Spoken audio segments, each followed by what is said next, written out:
Pinjaman perumahan, hutang terbesar bagi majoriti rakyat.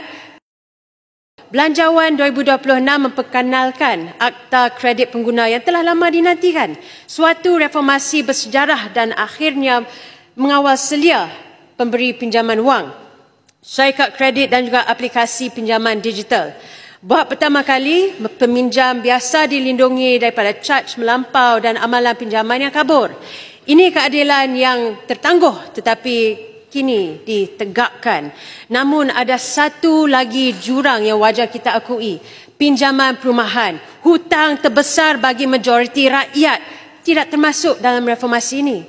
Jadi hutang isi rumah Malaysia kini sekitar 84% daripada KDNK dan sebahagian besarnya daripada pinjaman perumahan.